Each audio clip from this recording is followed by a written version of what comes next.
আজকে আমি 2 ঘন্টা পড়ালেখা করব, কিন্তু আমার অলস মন কি সেটা হতে দেবে? তাহলে চলুন দেখে নেওয়া যাক।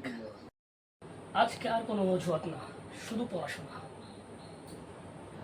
আরে 5 মিনিট আগে ফোন চালিয়ে নে, তারপরে পড়াশোনা করিস। না, আজকে কালকে নয়। আরে আগে 1 কাপ চা খেয়ে নে, তারপর দেখি পড়ালেখা আরো ভালো হবে। ঠিক আছে, 1 কাপ চা খাওয়াই যায়, এরপরে কিন্তু পড়বো।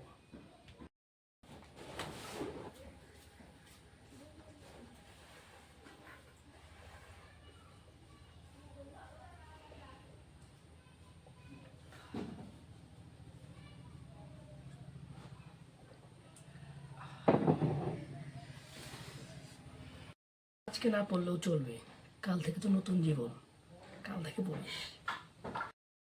এই কাল এই কাল তো আমার কাছে অনেকদিন ধরে আসছে। না, আজকেই পড়তে হবে আমাকে, এখনই পড়বো, আর কোনো অজুহাত নাই। ঠিক আছে, পড়ো। 10 মিনিট পরে কিন্তু আমি আবার আসবো।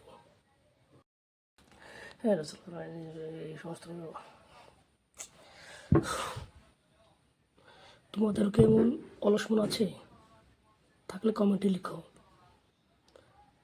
ভিডিওটা ভালো লাগলে লাইক, কমেন্ট, সাবস্ক্রাইব করতে ভুলো না।